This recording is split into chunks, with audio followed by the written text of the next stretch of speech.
Welcome to this episode of Moments in Leadership.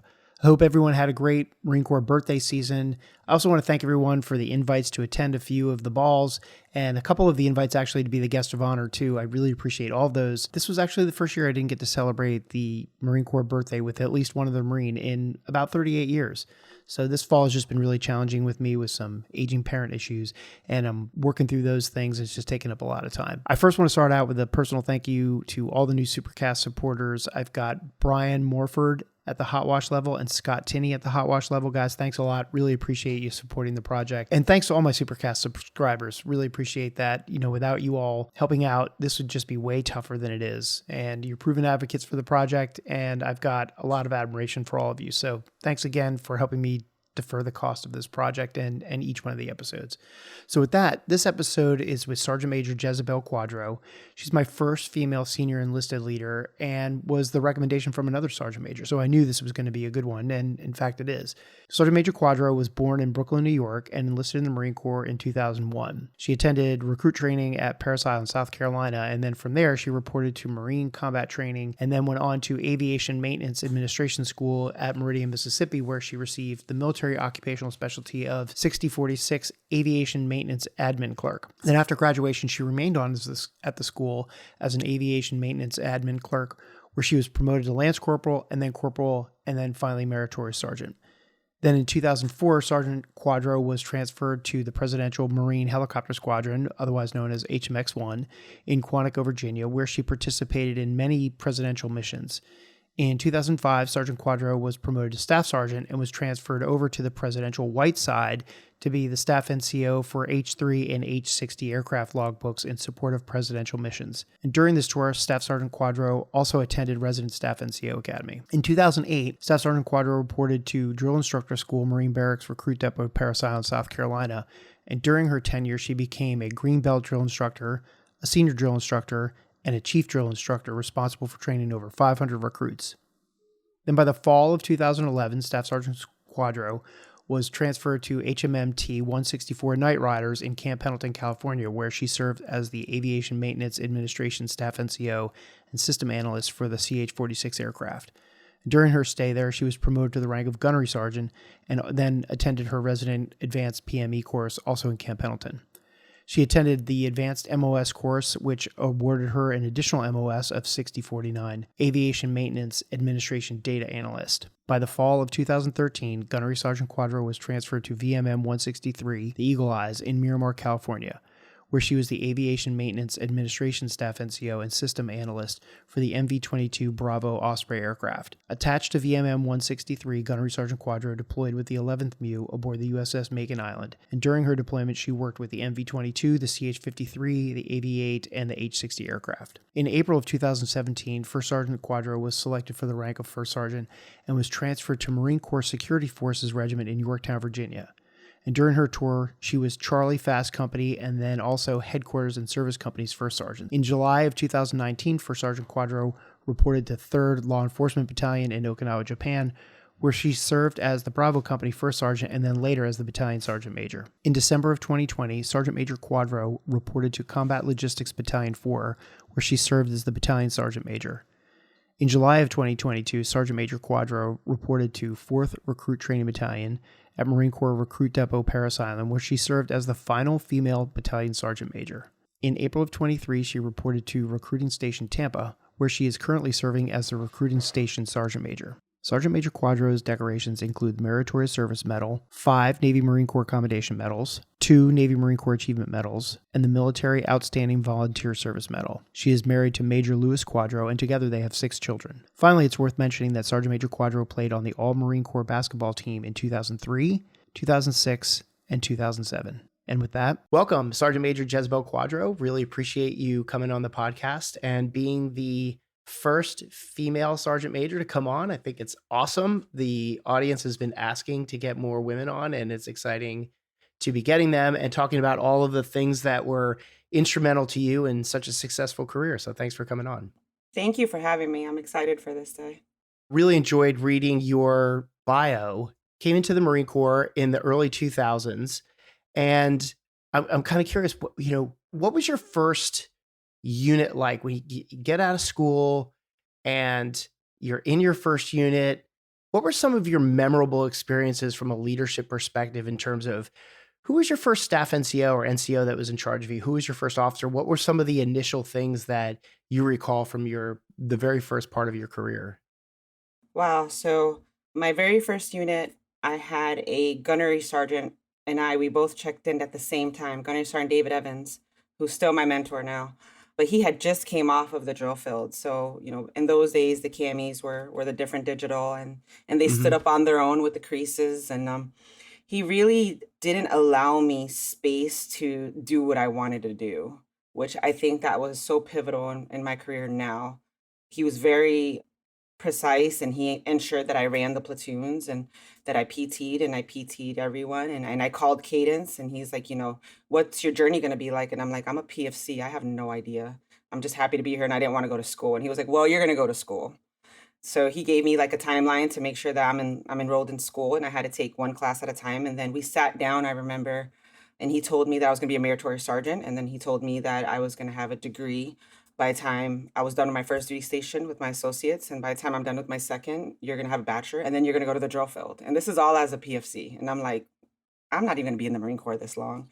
So he definitely paved my path and he held me to it still to this day. So I'm very, very thankful for the leadership for him and the ones around him too. So, Master Gunner Sergeant Peoples and Sergeant Major Peoples, they were also there in that same unit, my very first unit. So because of his leadership, all of us have been successful. That's awesome. What do you remember as some of your initial career successes in that? Let's just call it your first 3 years in the Marines. Like, what were some of the things that you look back on now and you say, I made a really good decision there, or I got really good advice? Maybe you already answered that, but some of your early successes as a young Marine. As a young Marine, I had a lot of good examples.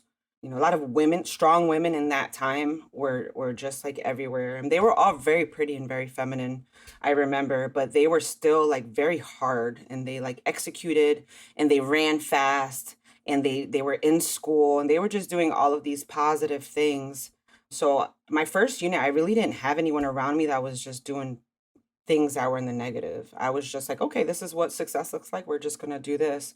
And then I'm gonna, follow all these men and women that have good leadership and good intentions, right? They were genuinely excited for me and they wanted to make sure that I didn't go down the wrong path. And they checked on me and they ensured that I had everything that I needed because my family was far. So they were very genuinely good people that took care of us as junior Marines. And it wasn't ill intent, it wasn't unprofessional ever. It was just like, this is what you do, this is what you look like, and this is what Marines do. And that was it. Right. Did you have any female NCOs that kind of sat the other women down, privately and said like, okay, here's the secret sauce to your success as a female Marine in the early 2000s? We did. Sergeant Wilson, she was the meanest person I've ever met. And, now Master Gunner Sergeant Michelle Rich, she was a corporal back then, and she was so mean to us. But I thought they were mean before, but they really just wanted us to do well, right? They knew that there's no smiling, there's no joking, there's no flirting if you want anyone to take you seriously. Like Hmm. we are about our business, and this is what we look like, and this is what we do as women, and this is just how you conduct business, and that's all I've ever known. Yeah. Do you feel like there was a certain amount of, hey, any small move by a female Marine is going to be amplified? Like, in other words, did you have to play it safer than the men? I don't know. In that time, I didn't know any different. Like we were just the Hmm. same. Like they never treated us any different. I grew up in the air wing, so I had nothing but, female pilots and female, operators and female maintainers and male pilots, like everyone was the same. Like everybody just did their job. There was no male or female. I never felt that until later in my career. But for most of my career, we just worked. We Yeah. worked, we operated the same, we competed the same. The uniform inspections, the PTs, like we all ran them the same. There was no deviation of who's green and who's not. Like we were all just the same. Right. Did you have any moments in your early career where you felt like, oh boy, I made a huge mistake and I'm never doing that again? Absolutely. I think, after almost 24 years in the Marine Corps, you have a lot of those, right? And Hmm. you learn, the Yeah. only way you can grow and learn is through your mistakes. But, I was a very abrasive young lady. I'm also 5'10", so, I'm a bigger person. Sometimes I would take things too hard and I would take it too hard. And Hmm. then I would treat everyone not poorly, but that was just like a young sergeant, thinking that this is how you do things.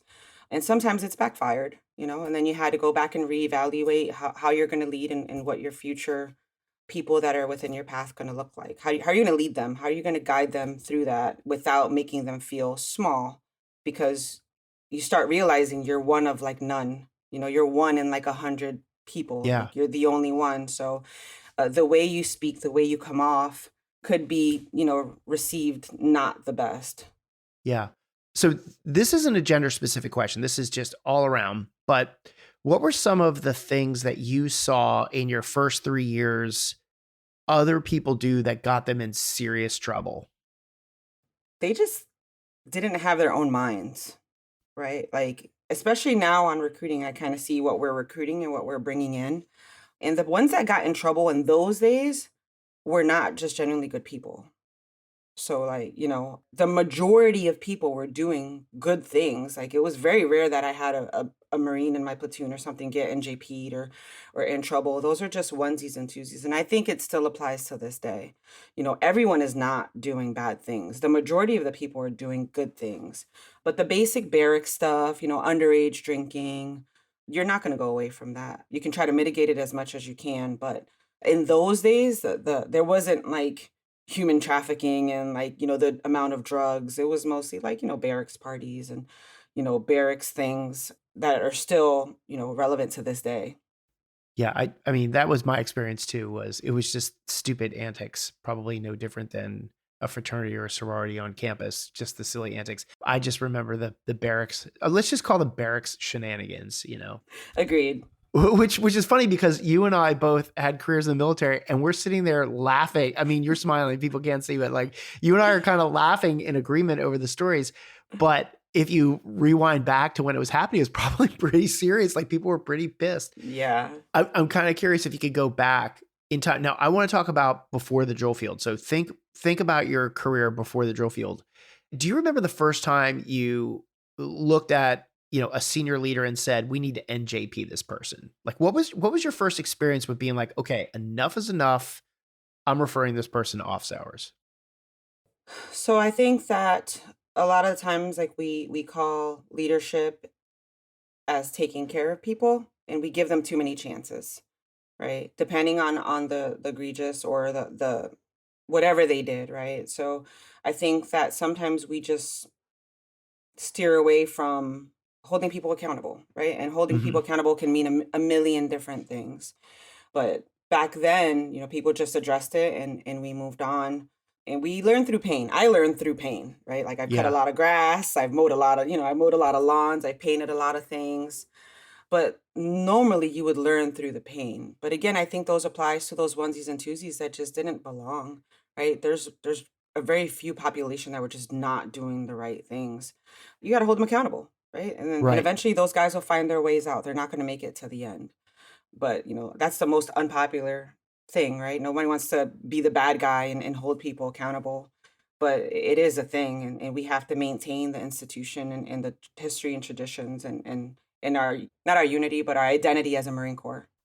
Yeah, I agree. It's funny because I'm a pretty heavy user of social media these days, mostly because of this effort with the podcast has really kind of pulled me in. And then I use it in my business world as well. But when I get on my military Instagram channel and the accounts that I follow, I see a lot of dart throwing at, Marine Corps rules and regulations, whether it's, hey, don't cuff your sleeves or I don't know, whatever the silly little thing is, right? Don't put your hands in your pockets. That's a good one. Everybody can relate to don't put your hands in your pockets. And every time I see somebody griping about something like that, there's always this voice in my head that says, yeah, but it's wrong. It's okay. Now the hands in the pockets isn't the great example, but it's just funny when I see people complain and make memes about things that make me say, yeah, but, and that comes back to your point about the accountability, holding people accountable. But there is, well, I'm going to speak about my own experience. And I'm going to ask you the question, which is like, in my experience, there were always these gray areas of accountability. Like, do you give somebody a second chance? Do you not make a big deal out of it the first time? Do you just counsel them and say, hey, listen, this is inappropriate behavior the next time you do it, whatever. I think some leaders take the giving them a second chance to third, fourth, fifth chances. And then some people, the opposite end of the spectrum is, this is the rule, you broke it. There's no first, this was your first chance, you're going to NJP. I mean, in terms of being a leader, where is the sweet spot of the gray area of the, hey, this is, there's no more chance after this. This is your second chance. So I can only speak for me. Mm-hmm. I spent a lot of time with my Marines, and I spent a lot of time getting to know them. So when the Marines in my charge or within my scope get in trouble, I can figure out either why, or I can, assist them back to where they need to be, right? Or we're still going to hold them accountable, right? If you got a Mm-hmm. DUI, like you got a DUI, but I'm also going to give you a financial class. I'm also going to put you back in the fight. I'm also going to figure out, where your next unit's going to go and can you afford to go there because we just took all your money. Like, I think that sometimes we don't spend enough time learning and knowing the Marines, right? Because we take it personal when they get in trouble. Like if you're a good staff NCO, you know your Marines and they get in trouble, like you're going to take that personally, Yeah. right? But I think that if you know them, you'll know why they got in trouble or what they were going through during that time, right? And then you're still going to hold them accountable, and they're not going to be upset with you if you hold them accountable because they know that you're invested in them. Right. Yeah. I think you're dead on with that. Moving into the next part of your career where you transitioned over, you were a sergeant at this point and you went to HMX-1, which for people who aren't in the military, it's the Presidential Marine Helicopter Squadron. It's the Marine Corps equivalent of Air Force One, right? Except it's a helicopter. They've got that new cool helicopter. I live in DC, so I see it flying around now. It's kind of interesting to see it. But what was different about your leadership experiences now as a sergeant? This is like solidly in the experienced NCO range, and then going to such a high profile unit like that, super officer heavy, probably, I'm guessing. Well, maybe not, but what were some of the different leadership experiences that you encountered there in that squadron, in that billet particularly? So HMX-1 is probably like one of the Marine Corps' best hidden secrets. That's an awesome unit. And you're doing some, high speed, low drag things. And as a sergeant, you don't realize how cool it really is until now I'm a sergeant major and I'm like, wow, that was awesome. But, as a sergeant, you're like a tool room rep or you're, working on the aircraft and you're in there, cleaning it with a rag and some spray, and you're not really realizing how important your job is at this point, right? Like that's not a place where you can just mess up or like there's do-overs, right? Like so I think accountability of the tools, accountability of the Marines, accountability of all of the things in the hangar bay, like that place is just definitely one of those places where you just have to pay attention and you have to, ensure that there's a no defect mentality in that and just within those walls like that you're entrusted with the president's helicopters and the perks that comes with it, like you're just on Marine One and you're just, Yeah. saluting the president, like where else would you want to be? But I think as a corporal and sergeant, you don't really understand how privileged you are to be just in that environment and in that space. Yeah. Did you get to fly aboard the helicopters when the president was on much, or that must be No, no, not with the presidents. We could probably get on sometimes with like the aid and the press on the other helicopters, but not on Marine One. That's okay? specifically for others. All right, so this is sort of an oddball question, but if you got onto one of the helicopters and another Marine got on that wasn't in your unit, right? So in other words, they were being transported. I'm thinking like I'm sure the president had some Marines, right, who are part of his staff, or I don't know, maybe you were going places, but like, did you do the Marine Corps handshake or anything? Like, was there any sort of recognition of like, hey, we're Marines, we're in different units, but hey, how you doing, kind of thing, or was it No, no? we are not privileged. We are not that privileged. That Yeah. is that's just a sacred place, and there's just no fist bumping going around down there. They're about their business. You know how it is when you're a Marine, you see another Marine, you do the who do you know game and where are you from thing. But I guess it's a totally different environment. It is. I had Colonel McClam on as a guest, and he was presidential aide for Obama, carried the football. So it's interesting because the Marines are all over the place, but they kind of, it's that low profile thing. But so how many years were you there at HMX-1? I was at HMX1 about 4.5 years. During Okay. the big part of the war, volunteered a couple times for deployments, but because of HMX1, that's just a high vis unit. So that's where I Yeah. was for most of the war because we were just traveling so much. So tell me about what that means, like traveling and like from a leadership perspective. Are there leadership challenges that are associated with all of the travel that take place with that unit? Because you're basically doing little mini deployments wherever that helicopter goes, people are going with it. So it's nonstop out doing field ops essentially. I think anytime you're dealing with the air wing, it's just, it may not be called deployments, but you're gone quite a bit and traveling quite often. And of course, it's, the president's helicopter. So as long as the president's moving, we're moving. But, you're still trying to maintain Marine Corps standards. You're still trying to do the leadership thing. You still have Marines in the rear that you need to lead and guide and mentor while you're on the road. So I think, as long as you're being a good staff NCO and you're paying attention to the rear, right? You can't forget those Right. Marines. And then while you're in mission also, it's just imperative that you're just paying attention to all things Marine Corps, not just what's in front of you. But at this point now you're a sergeant and you're working in it was the maintenance section, right? Is that where Yes. you're okay?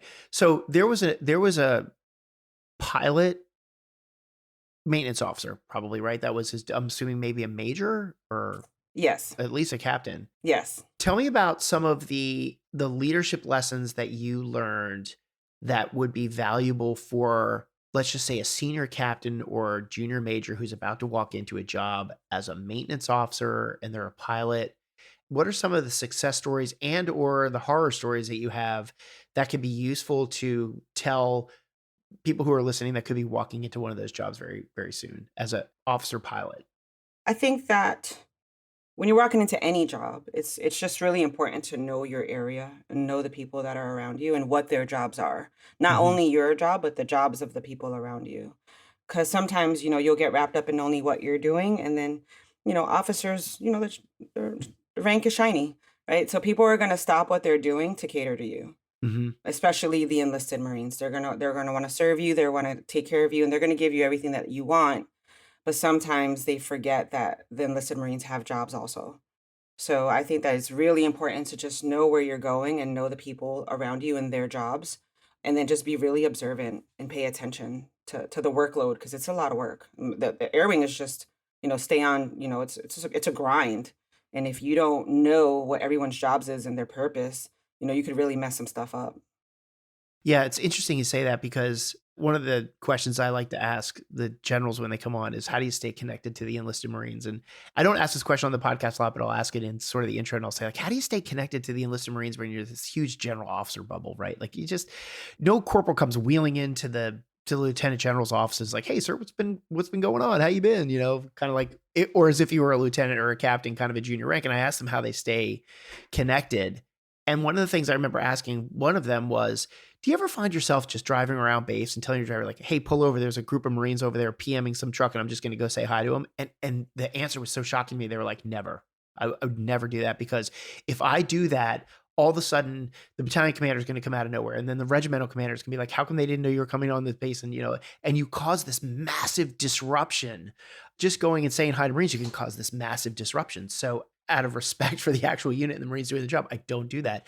I was shocked by that. And that's kind of what you just said, which was if you stop Marines and you get it, they're going to stop what they're doing in order to either answer your question or whatever. And so you've got to be mindful of those interruptions at any rank. It could even be like you as the sergeant major, right? If you come walking and wheeling into some workspace and start asking a bunch of questions, they're going to drop everything they're doing because you're the sergeant major. One of my favorite commanders, Colonel Soup Campbell, he's retired now, but Oh my God. I know him. Yeah. he's No kidding.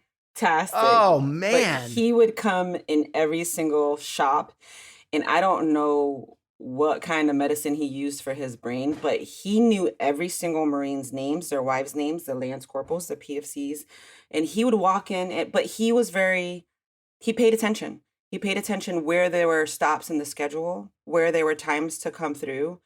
He never expected anyone to just stop for him. He just looked at the schedule. He knew when Marines were going to be hanging out for lunch, and he always like put that on his schedule. And he was very intentional about how he made his way around with the Marines. But I always took that from him that you need to know your people. And I was a young HMMT 164, I don't know, Staff Sergeant, maybe Gunny, but he was our commander, and I just took that from him, and I was just like, "You know what?" Like, the Marines just gravitated to him, and they loved him for that because he genuinely cared about his Marines. He and I met, we were students together at JTAC. Well, we used to call it TACP school, but whatever they call JTAC course now. And we met, it was a 4-week course out in Coronado. So he and I were 2 of 3 majors in that class at the time. So we kind of gravitated towards hanging out with each other, but we have become friends. I still keep in touch with him to this day. So it's funny to hear you say his name because I don't hear it very much anymore, but yeah, old Soup, good, great guy. So Great guy. that's interesting. I will make sure that he gets a link to this episode to listen to it. But that's kind of interesting. Let's keep moving on from there because you've got so many other interesting parts of your career, and I'm curious about your time on the drill field because I know that was you've got some extensive experience on drill field. If I remember correctly, you went back and forth twice to the drill field, correct? You did 2 tours on Yes. the drill field. So let's start off with like your first tour on the drill field. You were a sergeant at that point, a staff sergeant maybe? I was a Staff Sergeant when I went back to Okay. when I went to the drill field the first time. Okay. Can you explain to me how that works from a perspective of the drill field? You go there, you're already a staff sergeant, but there could be sergeants or maybe even corporals who have been on the drill field longer than you at that point. Is that correct? That is correct. How does that work? Can you explain the sort of the interest, the dynamic that takes place there between rank and experience? So, as a Staff Sergeant on the drill field, most people will back to the or go to the drill field to re-enlist for orders. So their first enlistment has just ended, and they re-enlisted with the incentive to go to be a drill instructor or a recruiter. Okay. So for me in my time frame, that remember that's the time where like the war was popping off. So I couldn't go to the drill field. I couldn't do anything because I was in HMX1 for my career. But when the opportunity allowed itself, I was able to go be a drill instructor as a staff sergeant.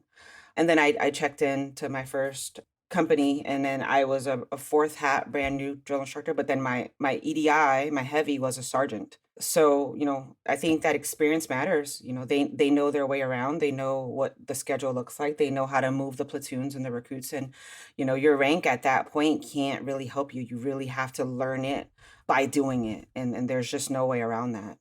Who are some of your more influential leaders at that point in time and why? So, my mentor still to this day, Sergeant Major Frank Robinson, fantastic. He was my DI school instructor during that time, but he made the drill field for me everything. The way he taught the drill, the way it related to the recruits, the way you cared for the recruits, the way the way he expressed that they are America's people and they are your children to take care of. And he made sure that we understood that the recruits, or now I have to say police because I'm a RSR major, but those kids are entrusted in your care, and you have to take care of them and you have to train them to the best of your ability. Yeah, I'm curious that the drill field seems like such a well, this isn't the term that Marines use, but like a heavily regulated environment, right? SOP driven, rules and regulations. Those rules and regulations have been, written in the experience and the broken careers of people all the way back since Ribbon Creek. And I'm curious if in your time there, and you can either answer this in the context of your first tour there or your second tour there, but what sort of traits derailed leaders or caused them to fail on the drill field? And I'd love to hear an answer for the enlisted drill instructors and also the officers. So I think that the drill field is, a fishbowl. It's Yeah. it's it's a place where only those things happen there. You're not going to find it anywhere else. And sometimes, just like anything else, I call the campaign cover, the Superman suit, right? So when you put that thing on, you're invincible, and you're strong, and you say to do things and people do things, and tell people to move, and a mass of platoons move, and it's just an environment where everyone does what you say, right? The Sears commander tells you to do something, you just go do it. Like, there's no Hmm. talk back, there's no deviating from that. The senior drill instructor tells the platoons to do something, they do it. The chief drill instructor tells the drill instructors to do something, everyone just does it because they understand that there's just time, there's hacks, there's things, people need to move, things need to happen, and there's just only a small space of time that these things can occur. So, sometimes, you get the big-headed syndrome that, things you become invincible. Things can't happen to you because you're out there and you have your Superman suit on, right? But as we learned over time, like everyone is touchable, right? Yeah. You have to, take your shoes off and your socks and remain grounded and remember your why and your purpose while you're there. And I think that that was a value of me going a little bit older to the drill field, as a kind of a senior staff sergeant, where like I had things to lose and I understood already at that point how to lead Marines, and I had already been in the fleet for a little bit. Vice, the little bit, unseasoned, corporal just became a sergeant re-enlisting to go there, right? Because their last and only thing that they know 4 years ago was their drill instructor, and they want to do that, but they still haven't yet led Marines to piece all that together. Right. We were talking a few minutes ago about, the gray areas and kind of, when do you hold people accountable and when do you give them a second chance? Is that environment much more condensed on the drill field and at either one of the MCRDs just because it is such a fishbowl? Like is the gray area smaller there for screw ups? I believe it is, and I think it needs to be. I Yeah. think again, you're in cared to America's people, right? Like you're not fumbling a tool, like they're people. So you need to ensure that like the efforts and the training that you give them is to the Marine Corps standard. Were there any specific incidences that you recall where something bad happened, people were held accountable that could be useful as a leadership vignette for folks who are going to the drill field? I mean, I personally know people who are getting ready to go to the drill field, and I think their perspective is I have no idea what I'm really walking into other than I remember being a recruit or I'm an officer and I never went there. I mean, with anything in the Marine Corps, there's rules. There's Mhm. rules and there's SOPs and there's all kind of manuals of things that tell you what to do and what not to do. As long as you follow them, you'll be fine, right? When you start stepping into the gray areas and start being creative and doing your own thing, that's where people get in trouble, right? And then I think a lot of times we don't utilize, the people around us, like reach out. If you're not sure about something, ask before you do Right. something. But at the end of the day, there's rules and regulations for everything. You just need to follow them. Yeah. So I'm going to fast forward through your career because you went back to the drill field and you went to 4th Battalion and you were the last sergeant major there. Was your perspective there different the second time and from that perch of visibility as a sergeant major relative to when you were there as a staff sergeant? So I was the last female. Sergeant Major Allen is the last sergeant major. Okay. Just for correction, he's my brother, but I got to give him his 4th Battalion props. But I'm the final female, along with Okay. Aixodonas, of the final female legacy of 4th Battalion. But going back a second time as a sergeant major was such an honor and a privilege because to see how we've evolved as from women, right, to now equality in a way was just awesome. It went from a majority of all female to a majority men, and then you would have your one female platoon along with it. But I think, the depot is a depot. You train the same way. And I learned that we train the same. Females, males, it didn't matter if you belong to 4th Battalion, it's just a battalion. And we trained. But I do think that 4th Battalion is just a special place because that's where I grew up and that's what I know. And those, my experiences at 4th Battalion were pivotal for my career and who I am now as a Marine. I think one of the hardest things that leaders have to do, and you don't know that you're going to have to do it until you're thrust into that moment. There's not a whole lot of preparation time to do this, but and I think it's hard to prepare yourself for the first time as a leader where you have to put your foot down and say, no, we're not doing that. And it's generally, like I said, generally not going to come at a time when you have time to think through it, right? It's a on the spot decision. Can you help prepare young leaders for this sort of situation, whether it's a drill field vignette or some other part of your experience? Prepare those young leaders for that inevitable situation by sharing a personal experience where you either saw it happen or you had to do it yourself. Because I'm figuring that at a rule intensive place like the drill field, there were probably a lot of times you had to step in and say, "Hey, no." I mean, I think that's why those billets are in place for a reason, and they have so many, second and third and fourth sets of eyes. You have your green belt drill instructor, you have your EDI, you have your senior drill instructor, you have your series commanders, you have your company commanders, you have a lot of things in place down there to prevent, bad things from happening. And there are times where you got to say, "Hey, we're not doing that. That's not what we're doing here."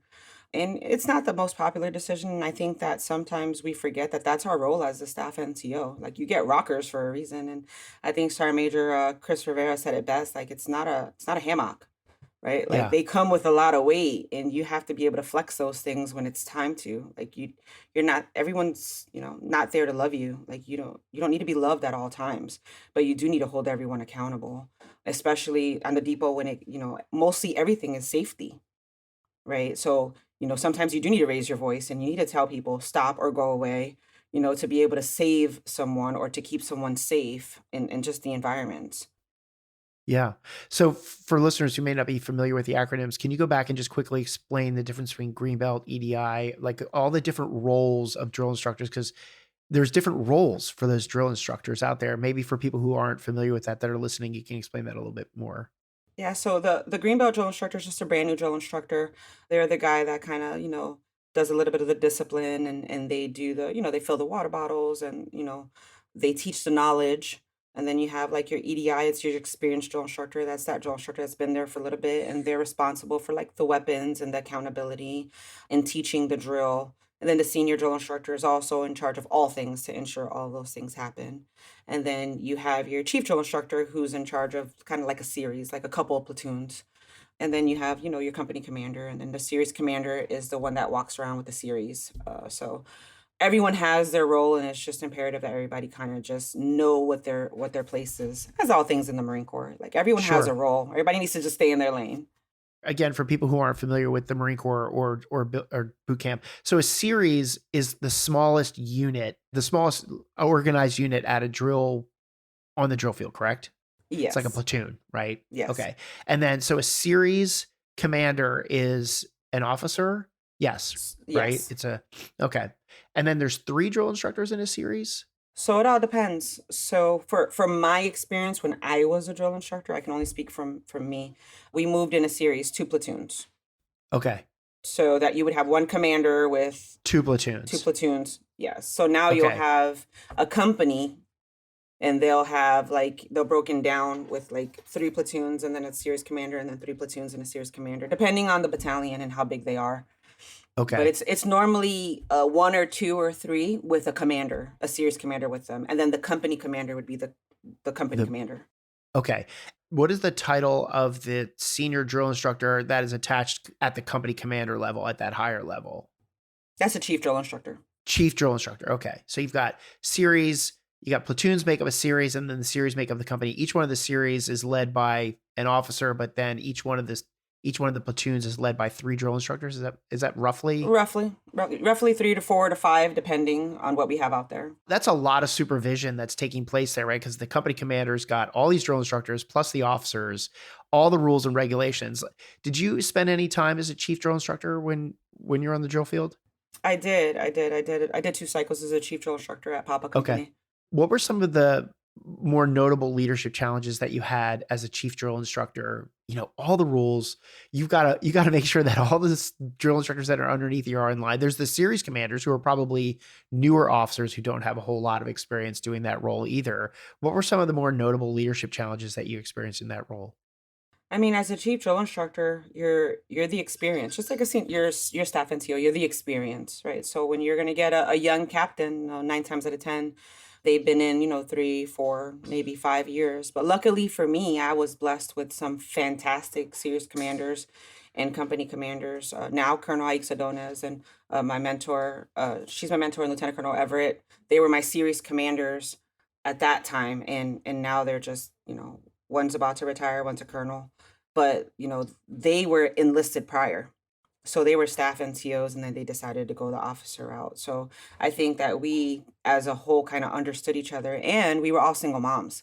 So we helped each other as mothers, as Marines, and then we kind of navigated through the leadership challenges of being on the depot, which is already extensive hours, then being a parent, and then the just being knowing the difference in professionalism as like, hey, can you take my kid? I've got a duty, or, hey, ma'am, you can't do this X, Y, and Z, and these are the reasons why. And we were just so mature and professional and understanding the end result and just the mission that it wasn't really an issue for us at that point. We just kind of knew what we had to do and we all wanted to be successful and we all played a role in each other's lives still to this day. Yeah. I also find it super fascinating the role that the drill instructors play in every Marine's life. I went to officer candidate school 34 years ago. 35 years ago, I went to officer candidate. I can still close my eyes, see their faces. I know their full names, first, middle initial, last name, right? I wish so bad that I had been able to keep in touch with them, or just you must have experiences where people come up to you out of the blue and say, "You were my drill instructor," or whatever. Like, when you were younger, did you have an idea of what an impact you would have on somebody's life? And when I say life, I don't mean in the present. I mean literally their whole life. So my experience with my drill instructors were that for me. So senior drill instructor staff sergeant Knapp, still call her like that till this day. She was a part of the All Marine Corps rifle team.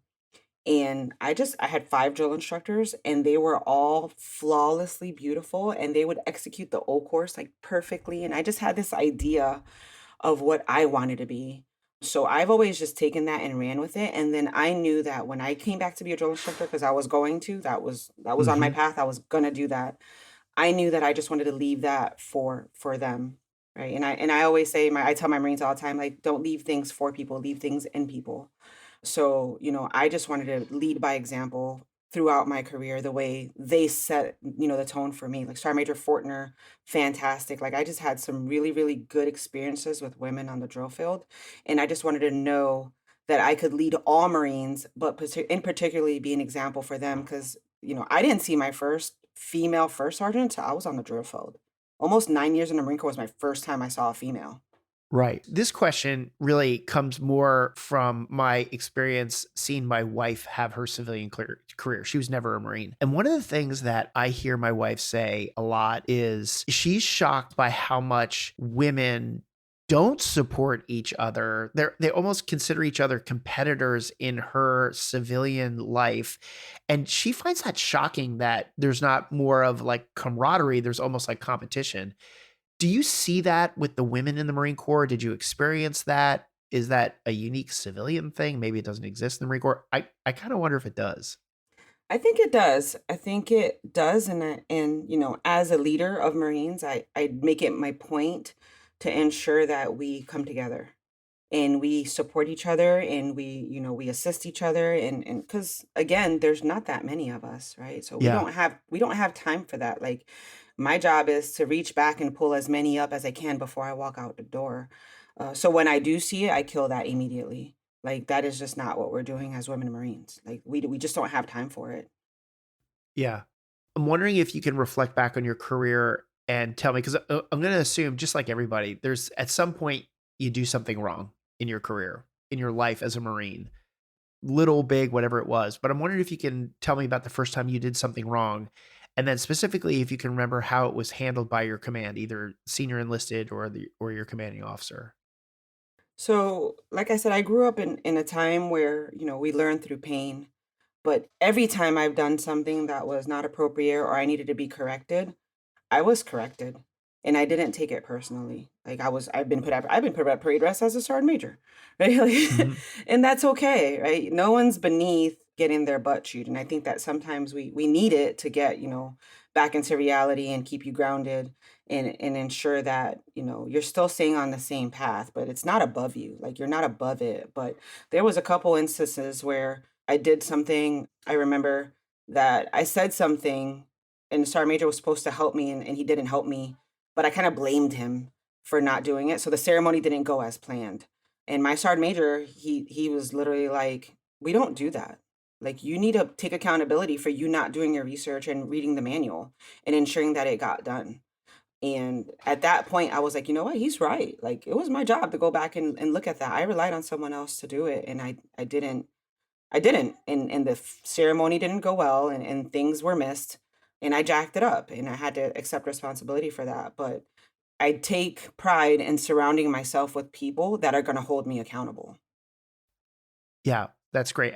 It's funny when I look back on all of the butt chewings I ever got.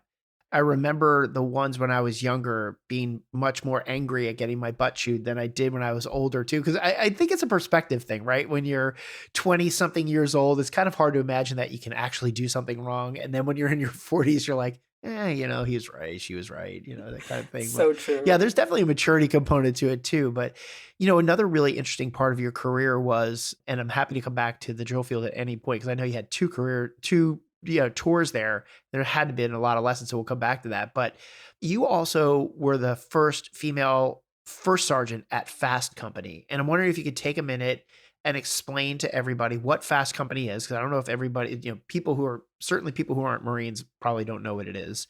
That must have been a pretty interesting time. I'd love to spend some time talking about your experiences there. So Marine Corps Security Forces there's a fast company in Norfolk and in Yorktown, and they have several different ones over in Kings Bay and Gitmo. Like they have all kinds of units everywhere. There's 11 units, subcomponents of that security forces, but it's pretty much a O3 community that deploys and does high speed fast things. But the only reason I was brought there initially was to be the glue to ensure that we bring in the females through the pipeline. So the only way we could start the process of bringing female Marines through boot camp as an O3 was to ensure that there was some kind of female leadership at that unit. Okay. So for people listening, FAST is Fleet. Get me right on this. Fleet Anti-Terrorism Security Team. FAST. Yes, Okay. So predominantly male. all male. Okay. And you're coming in as a brand new female Marine, first sergeant, leadership role. What was that like? So, I mean, I think that was one of the most pivotal and important parts of my career. I had to learn a lot of patience, but I was really confused because at that point, I'm a first sergeant. In my whole career, I was integrated. I didn't know any different. We were all green. We all worked. We all worked long hours. We slept on the airplanes and in the belly of the aircraft. Like there was never any unprofessionalism. So I didn't understand what the big deal was. I didn't Mm-hmm. understand, why I was so a big deal to come into this unit. But I had to, sit back and understand and learn that they only know what they know. And Right. that's what their experience is. They've never had a female in that environment. They've never had to share their space with a woman. So I had to really take some guidance from my peers and from my brothers, and sit back and understand how to navigate through this world that I'm unfamiliar with, right? Because remember, I come from the air wing. So, they're asking for Momi Nummy numbers, and I'm like, I have no idea what you're talking about. So I'm learning to be a first sergeant, and then I'm learning to exist in an environment where people don't want to be led by me, by kind of what I look like. Your But I gender. think You mean your gender. by Right. my gender, yeah. Yeah. I didn't want to say it, but yes, my Well, gender. yeah, right. That's what we're talking about here. Yeah. But, I think that those Marines now are close to me. I think that they had just had to experience what, consistency looks like and just professionalism. And instead of making it awkward, like I just made it a point to just kind of exist in their world and learn it and understand it and pull, the company gunny. Thank God for Gunner or now Sergeant Major Basant. He was my company gunny at that point, but he just took me, he held me close and he helped me learn the environment, helped me learn, the lingo and the jargon. And it just takes buy-in, right? Like, you're not welcome at that time, right? And then that's what the Right. Marine Corps was doing. They want you to get in there and figure it out, right? Because we want to be equal, we want to be together, and you can do what they can do. And the Marine Corps identified that. They see it. You just got to break down those barriers. And I just happen to be the person to go do that. Yeah. So you said that there were some challenges coming on board. What were those and how did you overcome them? So I think that environment was just kind of what it was. They had their operations. They're accustomed to operating a certain way, and they just weren't used to, a female kind of being in their space. So, a lot of language had to be tailored and communicate the way they communicated had to be, adjusted. So it was uncomfortable for everyone because I didn't want to come in there and mess up their stuff either, right? Their own vibes and the culture that they have. in the process. But I knew that I was there for a reason. I was there for a purpose to ensure that when, those young privates and PFCs come through that pipeline, like they just had an environment where they're safe and where they're cared for and that where they were given the equal opportunity to work. Right. I think that's one of the biggest challenges. So I'm going to speak from a second from a guy's perspective and also somebody who came in the 90s, right? Totally different time. No females in combat arms. They didn't even have them on ships yet. Like it was just a completely different time. And I think those were my formative years. Right? That was where I grew up.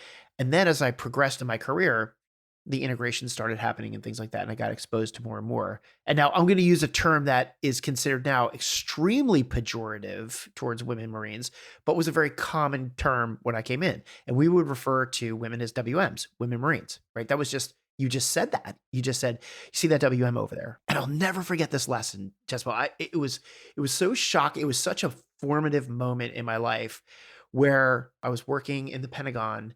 And again, at this point up to my career, they hadn't integrated women into the combat arms unit yet. So my experience with them was zero. And I started working in public affairs. There was a female captain and I said the term WM, like didn't even think twice about it. And she grabbed me off to the side and she said, "Sir, I got to jump on you here for a second, but like, don't use that term." She's like, "We think it's hysterical when you tell your stories about the old days and stuff like that. Like we all really appreciate your completely different experience coming in." She's like, "I'm not angry about this. But if you said that term in front of other women that I know, they would skewer you for it and you'd be drummed out of the Marine Corps for it. Like in full on investigation if you said that in front of some of my peers that I know." So I'm telling you this because I don't want to see you get in trouble. It was such a huge learning experience. You're laughing, right? Because like you can close your eyes, you can see this happening, right? So I'm saying something that you can relate to. And I just remember thinking to myself, my God, I am so glad she said something because here's this captain who had, I'll say intestinal fortitude, right? To say something to a senior officer and I had no idea I had even just said something bad. Zero. And I just remember I am so grateful to that woman for saying something to me because I would have put my foot in my mouth at some other point had I not thought about that.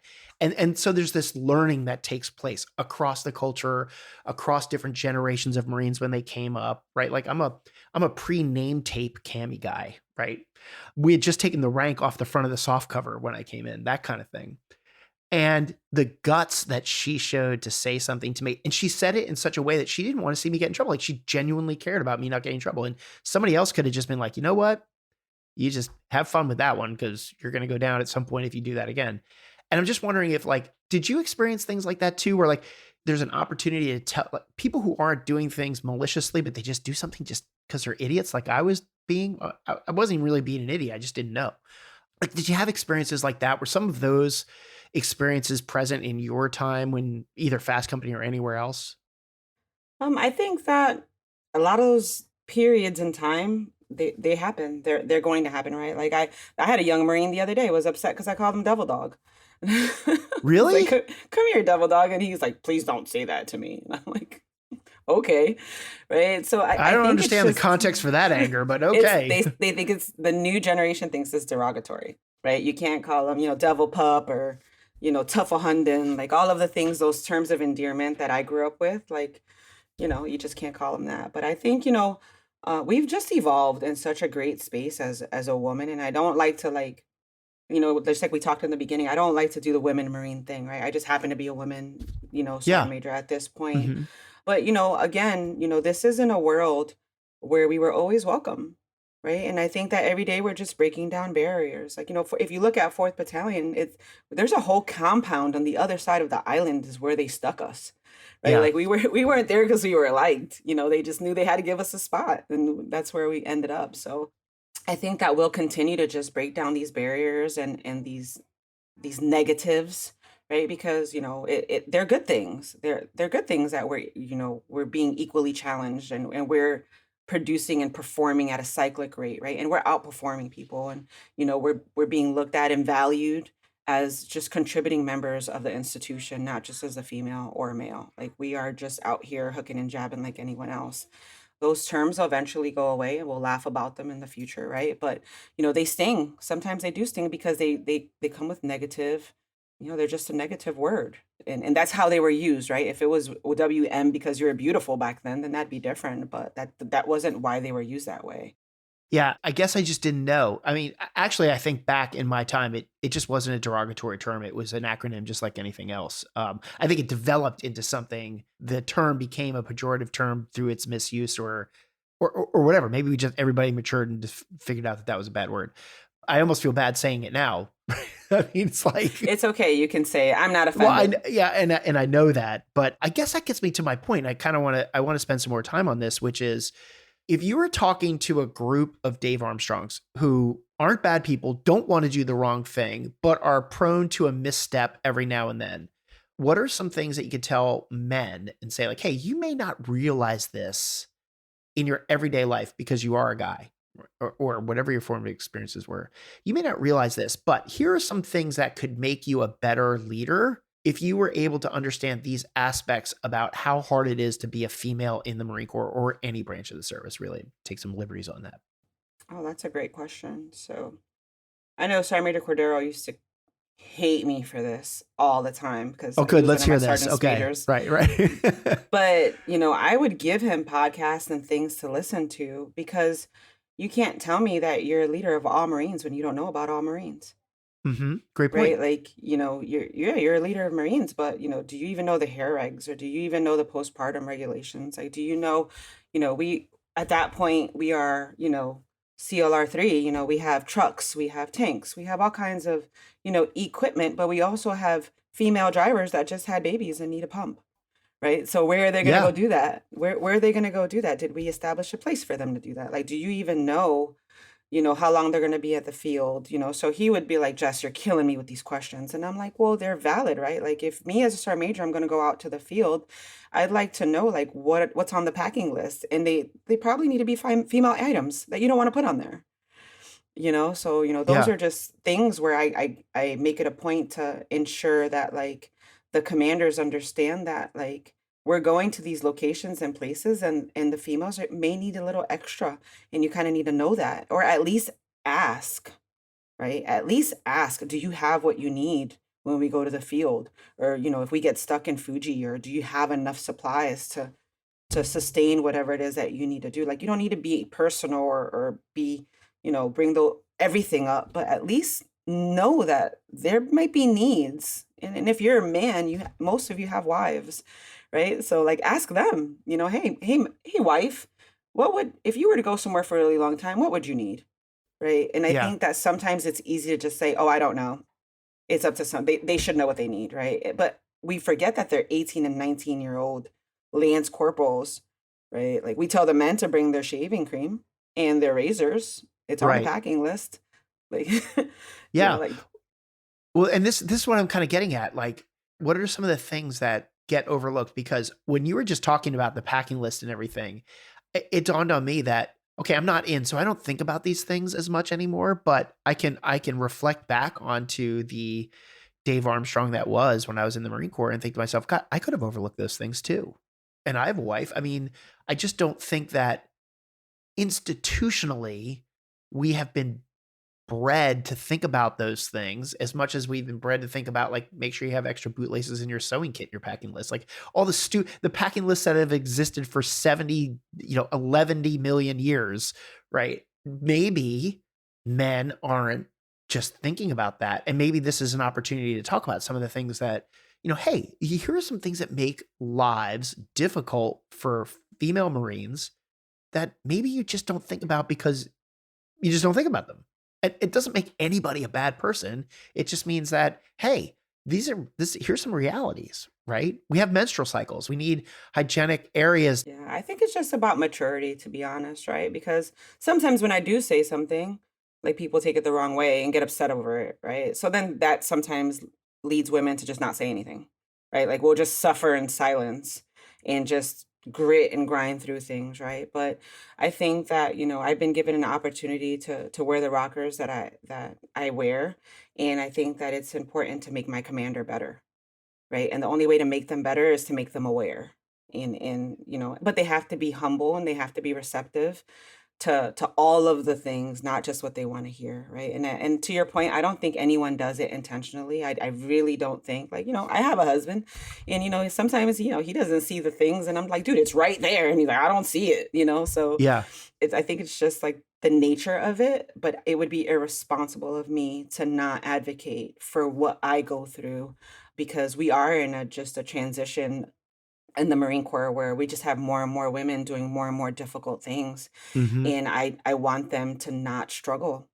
I want them to not struggle. I want them to be just as easy as you got off the aircraft and went over there and relieved yourself. I want them to have a shiwi, right? Like, let's think about ways to also make their lives a little Yeah. bit easier.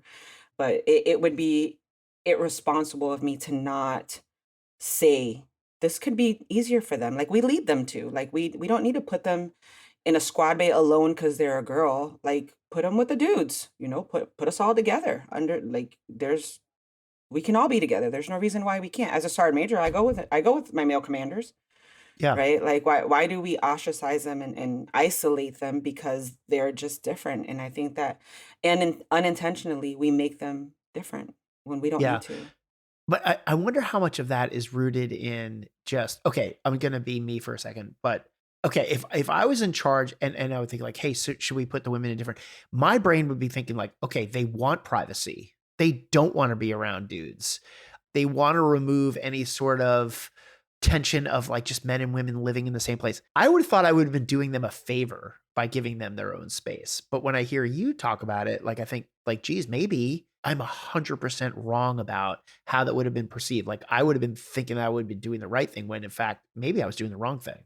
I think it's about the numbers too. Like, for example, when I was with LE Battalion, it was me as a first sergeant, and then I had 4 females in the entire company, right? So when we would go out on these exercises, it would be their first sergeant and then the 4 females in a tent, right? Right. So, that's not bad. But when I'd go out with, the fast company, you've got 1 female. Like, Yeah. why would you put her by herself somewhere? Like, so I think it all depends on the situation at that time, right? If you have a mass of females to make one squad bay, cool, right? But at the end of the day, I think we just need to pay attention and be aware of what are their needs, right? Yeah. Like, what do they need? Do they need a tent to change and then we all just kind of sleep together where we sleep or where we lay? That's fine too. But I think that we make it harder than it really needs to be. Yeah. So what makes it easier? I think just knowing and asking the questions, Hmm. right? Because sometimes, from my experiences, people just assume and put the things in place because you think that this is what's best. How about you just ask them? Yeah. You know what I mean? Hey, if we were going to go to the field and this is the sleeping accommodations, how do you guys want to sleep? And then, like, leave it at that and just kind of go off of that. 9 times out of 10, the females want to go where their Marines are. Yeah. I imagine that now. Yes.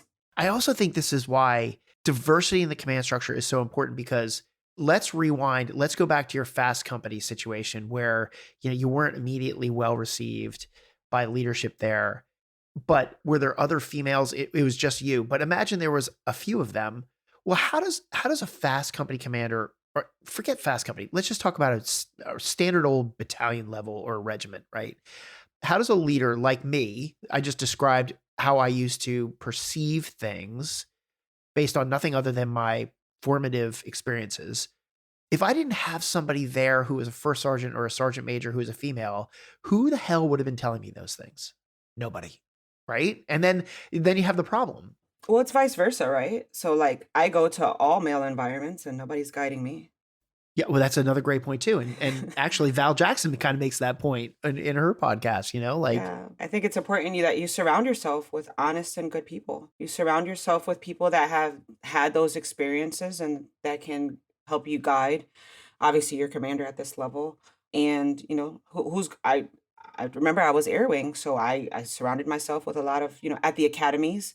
That's why I think it's important to go. Like, I found friends that were grunts and they were help me with things and understanding how to understand that world and navigate through it. But, we're in a time where people don't want to go to the academy and we don't want to intermingle and we don't want to do all these things. We just kind of want to do our own thing. But it's so important to just get out there and, understand all things so that way you can be just a well-rounded leader. right. And when you refer to the academies, you're talking about like PME, like Staff NCO Academy, stuff like Yes. that, right? Okay. Yes. That's where I found one of my greatest friends in different MOSs. So I can call on anyone almost in any MOS and get like information.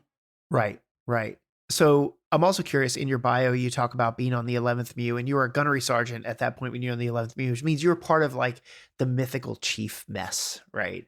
Which is, officers have their wardroom. I don't think that's as mythical as like the chief's mess.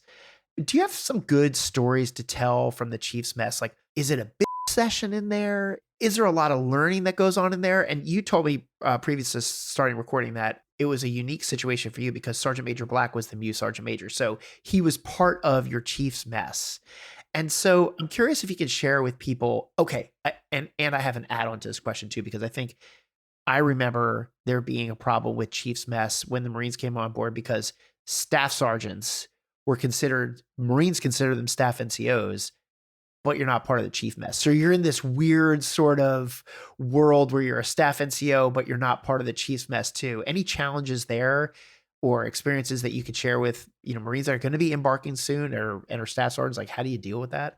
Well, I mean, the MEU and the boat is just a really crowded place. So I was Yeah. glad for the Chiefs mess. I was able to, escape a little bit into that world. But honored and privileged. For me, Sergeant Major Black was also our MEU Sergeant Major. So he spent a lot of time in there mentoring and guiding and just getting his perspective on what leadership looks like. As a young gunny. So I got lucky. But the Chiefs mess for me was where I found a lot of my close Navy friends. And I was air wing by trade, so a lot of my MOS and credibilities and credentials come from the Navy.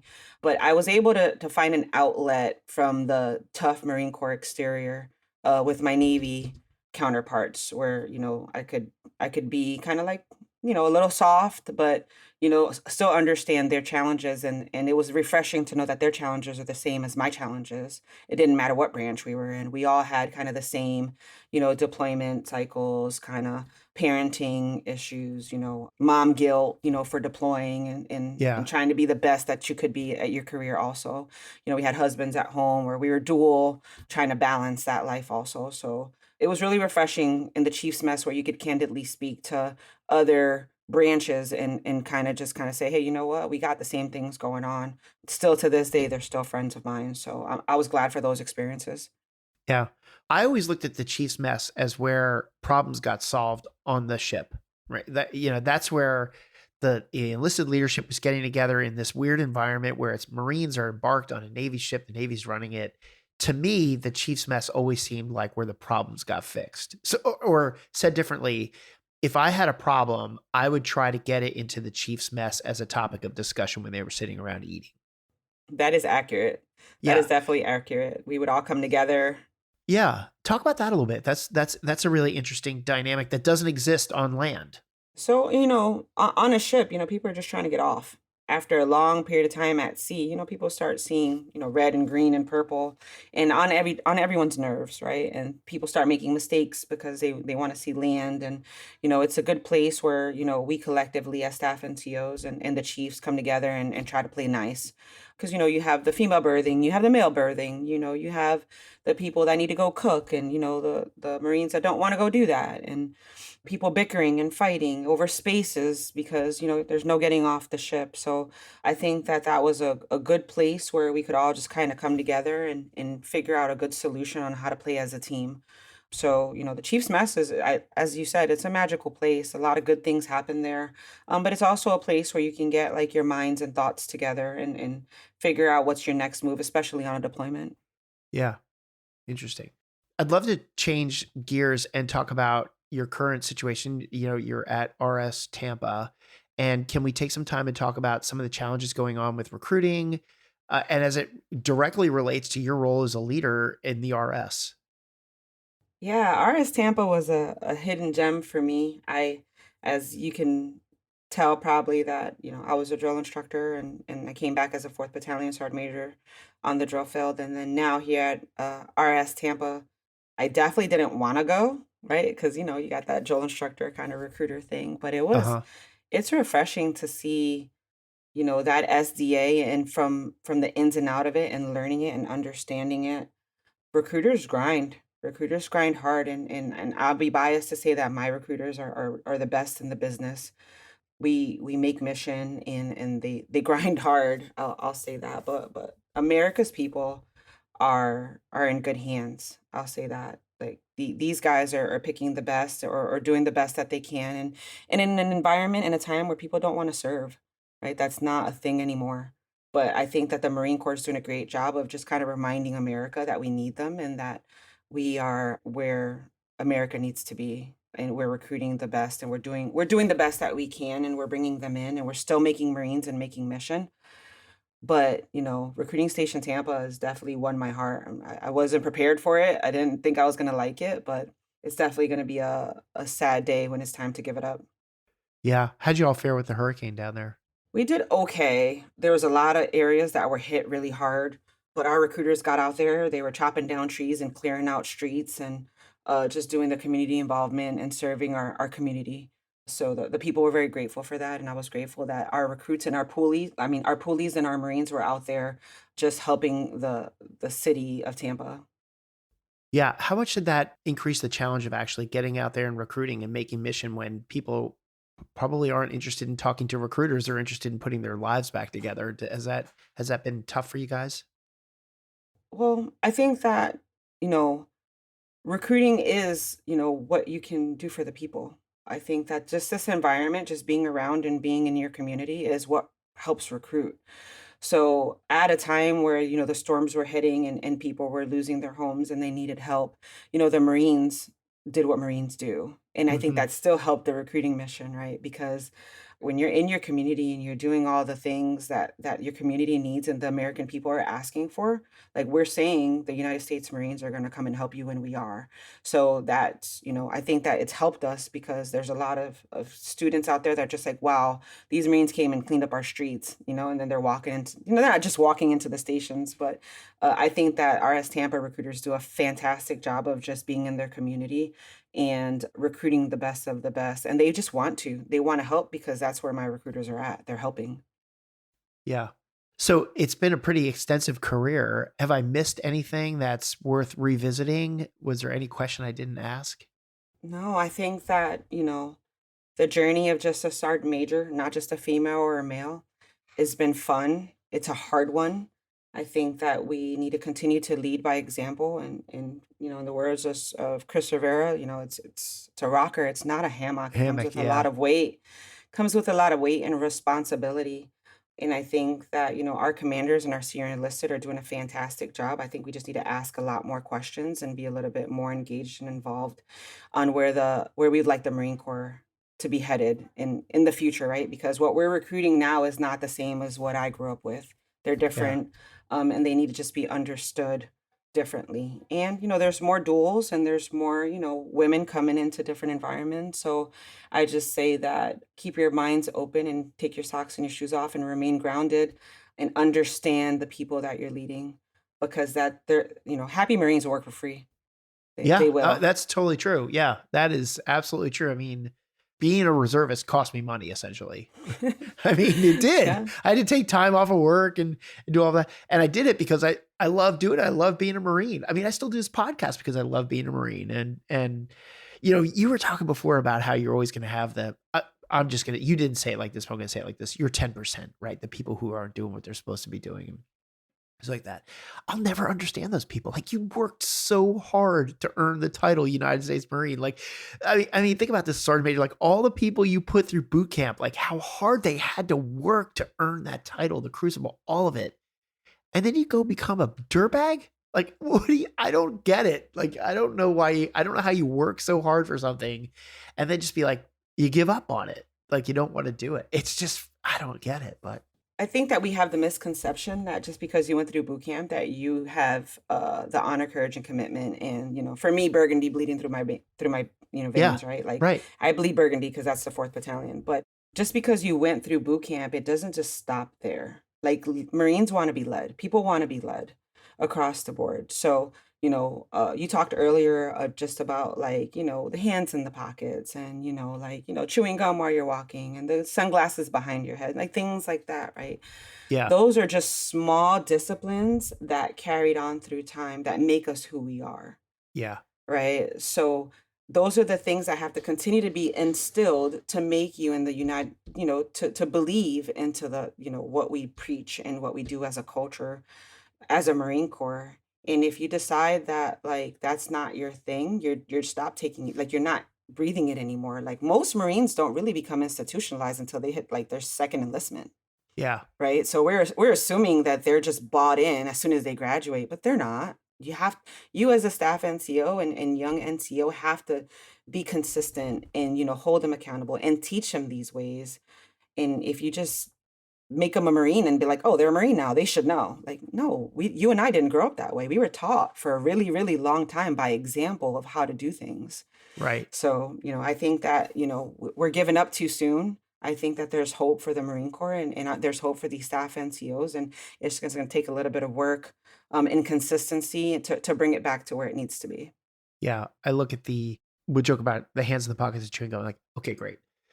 Look, if you're listening to this and you think that those things are the little things and whatever they aggravate you, like, great, go make all the memes you want in the world and put them all over the internet, right? Go have fun making fun of it. I get it. But I'm telling you right now, I live in Alexandria, Virginia. So I see people going to the metro every single day from all branches of the service because they're going to work at the Pentagon. And I'm telling you right now, if you don't hold the line on some of the things that everybody thinks are kind of silly, like, the hands in the pockets, all that kind of stuff, you will end up looking like all these other services I see walking to the metro every single day, right? The backpack on their dress uniform, not wearing a cover, wearing stupid sunglasses, boots it's just, I look at all these other services and it takes every ounce of energy I have to not roll my window down and say, hey, turd, fix yourself, right? And I'm like, I'm a 57-year-old dude. Like, and I want to yell at these people every single day. And the reason I never find myself having to roll down the window and yell at a Marine who's going to the metro is because they always look squared away, right? So like, no, they don't always look squared away. I no, but I mean, in when I compare them to everybody else going to work, like we can make fun of all the little intricacies that make life as a Marine kind of, you roll your eyes at the, sunglasses or whatever. But it's those things that keep us from looking like turds. It is. Well, not only that, it's what sets us apart. I think that they forget that that's what sets us apart from everyone else. Although it's, minute and it's not a big deal, but those are the disciplines that we need to get back to fight the next war. I know. Like those are the things that we're going to have to keep working on. But again, you're going to have to convince the newer generation. I don't want to call them newer or different because they're not different. Like the Marine Corps is not changed. You've never been allowed to do any of the things that they think is different. It's not different. I think that our accountability is a little bit different. We've shifted a little bit from, holding people accountable and spending time with them. But I think there's still time, and I think there's still a lot of good Marines that want to be led. Marines want to be led, and they want to be taken care of. I totally agree. Well, keep fighting the good fight out there. And I know you're going to be retiring soon. Do you know what you're going to do next? Or are you just going to chill for a little while? I've already applied to a couple ROTCs. I definitely want to still lead and be involved and serve. It's just a matter. I just haven't figured out how I'm going to serve and contribute. But I have 7-year-old twins, so I want to spend some time with them. And, I have an awesome husband who's still in the Marine Corps. So we talked about dual life earlier. The grind is real, and the higher ranking that you get, the harder it is to navigate as a family. So I'm going to come home and I'm going to do the mom thing for a little bit and support my 20-year-old who should be enlisting soon and my 18-year-old who's at USF. He's got the Marine Corps scholarship, so he's going to be an officer. So I've given the Marine Corps everything, including my children. So yeah, great. Well, you had to make mission somehow, right? So that is true. Right. So got tight at the end of the month. So hey, kid, you're going in, right? Exactly. That's true. Funny. Yeah. So your one son's in ROTC then? Is that USF? Is that ROTC or okay? He does a Marine Corps ROTC. Okay, so I know we were wrapping up, but now I have another question. How do you see his development as a future officer through the ROTC program? How do you view that through your lens as a sergeant major? Is it funny? Is it, or not funny is not the right word, but I'm not going to search for a better one, but like, is it interesting? Have you learned something from watching him go through a commissioning process? I have learned so much. I didn't even know that program even existed. I probably would have used it, honestly. But he applied when he was a junior. And the only reason I knew about this program is because of RS Tampa and being on the recruiting side. But yeah, he applied as a junior. He got a full ride, and he does all Marine Corps stuff. He walks around in camis and he wears green on green, and they PT Monday, Wednesday, and Friday, like training to be an officer. And then in the summers, they go to like a officer little intro to officership. Yeah. Yeah, I'm really proud as a my husband and I are very proud as parents to one have children that want to serve because again that's not the norm in my environment in my what I'm doing now.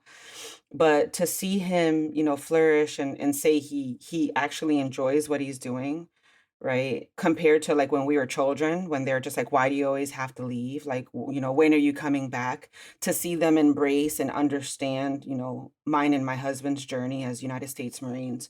We are very proud as parents to see both of them, kind of just gravitating to the Marine Corps and appreciating everything that the Marine Corps has done for us, right? The Marine Corps is a hard place, right? And we saw that Hmm. from the very beginning. It's a hard place to be and a hard place to do over 20 years. But we believe in the institution as a family. We move and breathe Marine Corps. My 7-year-old daughter sings cadence. She's going to be a sergeant major also. That's great. So I think that, we're just proud as parents and the fact that our children understand and don't hate us for the journey that we've put them through is just a plus for us. Yeah. Great. Well, thanks so much for your time, Sergeant Major Cuadro. This was great. People have been really after me to get more females on, and I'm trying really hard. So, yeah, I know you were the first female Sergeant Major to come on, which is awesome. Thank you so much for taking a chance and trusting me on this. It's what people want to hear, and I'm really happy you took the time to do it with me.